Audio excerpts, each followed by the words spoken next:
ஒரு ஊரில் அம்மா அப்பாவுக்கு 2 பசங்க இருந்தாங்க. அவங்க ரெட்டையர்களாக பிறந்ததுனால 2 பேரும் பார்க்குறதுக்கு எப்படி இருப்பாங்க அப்படின்னா, ஒரே மாதிரி இருப்பாங்க. அண்ணன் பேர் என்னது அப்படின்னா டாம். தம்பி பேர் என்னது அப்படின்னா ஜெரி. இப்போ டாமும் ஜெரியும் எப்படி இருக்காங்க அப்படின்னா ஒரே மாதிரி இருப்பாங்க. இப்போ நம்ம கூட நிறைய இரட்டை சகோதரர்களை நம்ம பார்த்துருக்கோம். எப்படி இருப்பாங்க? 2 பேரும் ஒரே மாதிரி இருப்பாங்க. எல்லா விதத்துலையும் என்ன பண்ணுவாங்க? ஒரே மாதிரி தான் இருப்பாங்க. அவங்கள நம்ம என்ன பண்ண முடியாது, அவ்வளோ சீக்கிரம் என்ன பண்ண முடியாது, கண்டுபிடிக்க முடியாது. அதே போல் இந்த டாமும் ஜெரியும் என்ன இருந்தாங்க, ஒரே மாதிரி இருந்தாங்க. ஒரு நாள் அவங்க வளர்ந்து வர்ற சமயத்தில் டாம் இருக்காங்கல்ல, பெரியவங்க, அந்த பெரிய அண்ணன் என்ன பண்ணாங்க அப்படின்னா நல்ல பிள்ளையாக இருந்தாங்க. அம்மா அப்பாவுக்கு கீழ்ப்படிஞ்சு, பெரியவங்களுக்கு கீழ்ப்படிஞ்சு, சர்ச்சுக்கு போய் எல்லா நல்ல பழக்கமும் யாருக்கிட்ட இருந்தது, டாம் அண்ணங்கிட்ட இருந்தது. இப்போ நம்ம கதை கேட்டுட்ருக்கோம் இல்லையா, பார்ப்பாங்களா?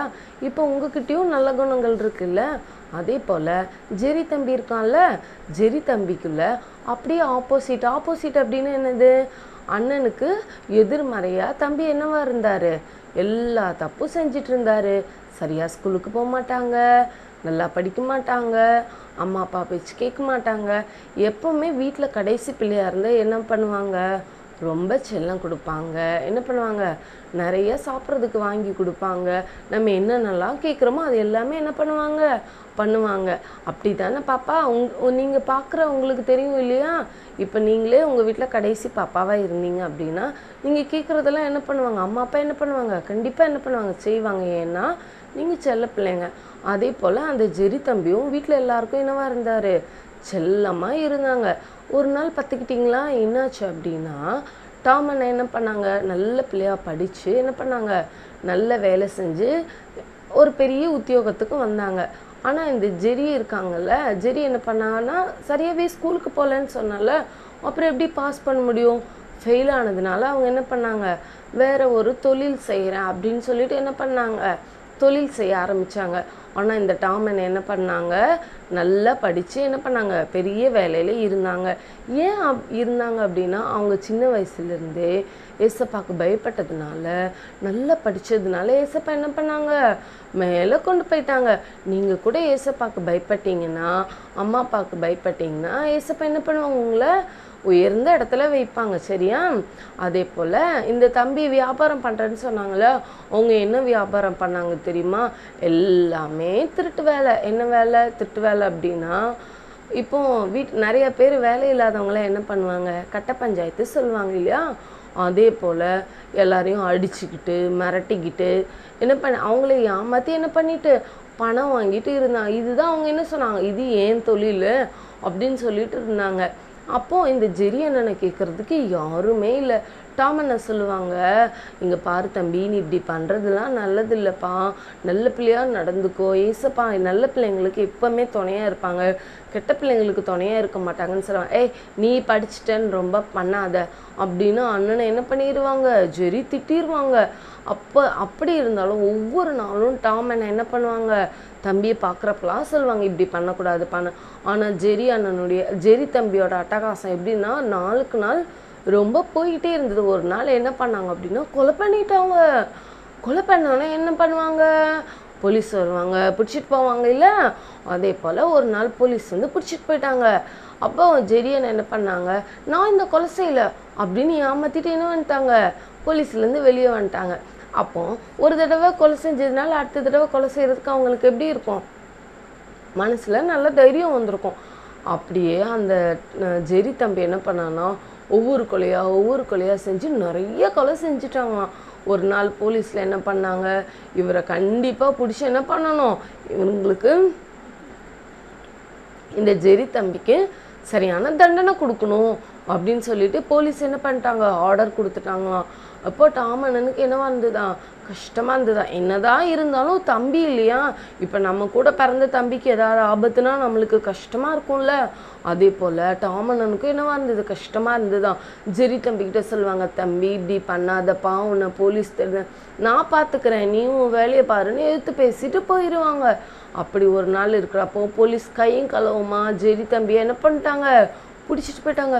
போலீஸ் பிடிச்சிட்டு போயிட்டா என்ன பண்ணுவாங்க, ஜெயிலில் கொண்டு போய் வைப்பாங்க, அடிப்பாங்க, சாப்பாடு சரியாக தரமாட்டாங்க, என்ன பண்ணுவாங்க, சித்திரவதை பண்ணுவாங்க. நீ இப்படி ஏன் இந்த தப்பு பண்ணன்னு கேட்டு கேட்டு என்ன பண்ணுவாங்க, அடிப்பாங்க. அடிக்கிற மாத்திரம் இல்லாமல் கோர்ட்டுக்கு கொண்டு போய் என்ன பண்ணுவாங்க, அவங்களுக்கு பனிஷ்மெண்ட் வாங்கி கொடுத்துருவாங்க, தண்டனை வாங்கி கொடுத்துருவாங்க. அப்படி தானே? அப்படி ஒரு நாள் என்ன பண்ணுவாங்க, இந்த ஜெரி அண்ணனை என்ன பண்ண அடித்து உண்மையெல்லாம் அவங்கக்கிட்ட இருந்து வாங்கிட்டு கோர்ட்டுக்கு கொண்டு போயிட்டு இவங்க தான் எல்லா கொலையும் பண்ணாங்கன்னு நிரூபணம் ஆயிடுச்சு. ஒரு குறிப்பிட்ட தேதியில் ஜெரி தம்பியை என்ன பண்ண போகிறாங்க, தூக்குப்பட போகிறாங்க அப்படின்னு கோர்ட்டில் என்ன பண்ணிட்டாங்க, எழுதி கொடுத்துட்டாங்க. அப்போ ஜெரி தம்பி என்ன பண்ணுறா, ஜெரி தம்பிக்குள்ள அப்போ தான் மனசுக்குள்ளே என்ன வருது, கொஞ்சம் பயம் வருது. ஐயோ நம்ம செத்துருவேமேன்னு என்ன வருது, பயம் வருது.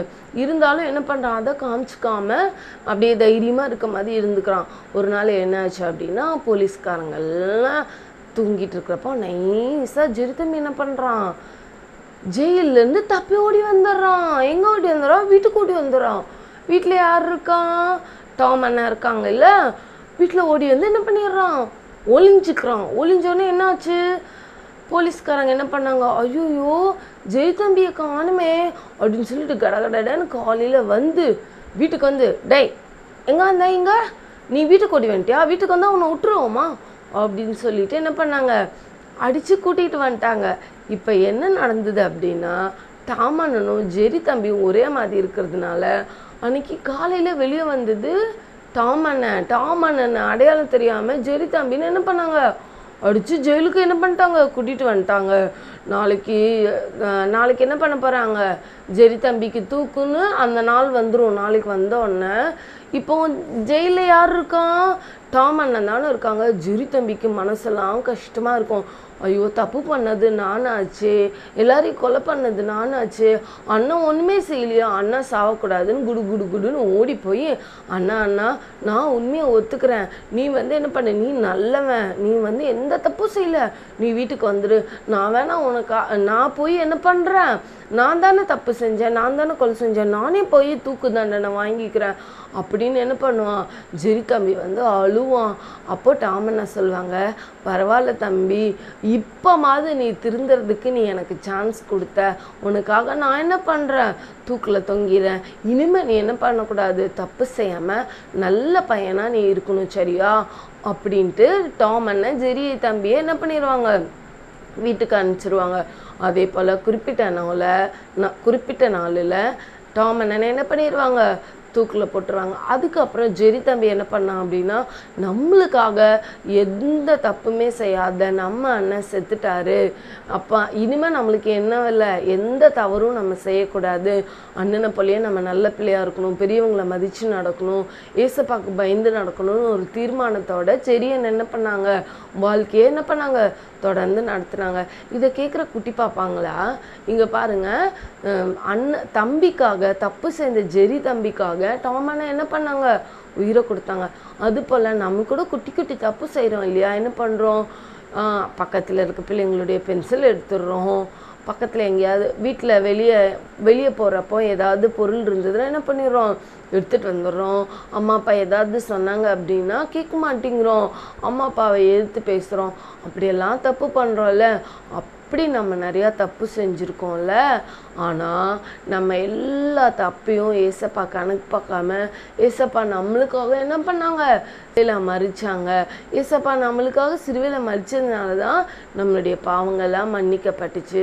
சரியா? இதை கேட்குற தம்பி தங்கச்சி, இது வரைக்கும் நீங்கள் என்ன பண்ண, தப்பு செய்யலாம், பொய் சொல்லலாம், ஏமாற்றலாம், இனிமேல் என்ன பண்ணக்கூடாது, அப்படி நம்ம என்ன பண்ணக்கூடாது, செய்யக்கூடாது. நம்ம அப்படி செஞ்சோம் அப்படின்னா மறுபடியும் ஏசப்பாவை நம்ம அடிக்கிற மாதிரி இருக்கும். சரியா?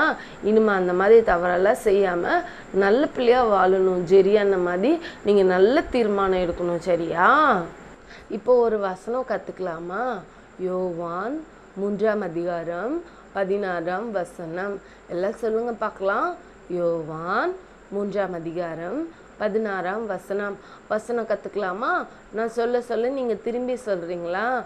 தேவன் தம்முடைய ஒரே பேரான குமாரனை விசுவாசிக்கிறவன் எவனோ அவன் கெட்டு போகாமல் நித்திய ஜீவனை அடையும்படிக்கு அவரை தந்தருளி இவ்வளவாய் உலகத்தில் அன்பு கூர்ந்தார்.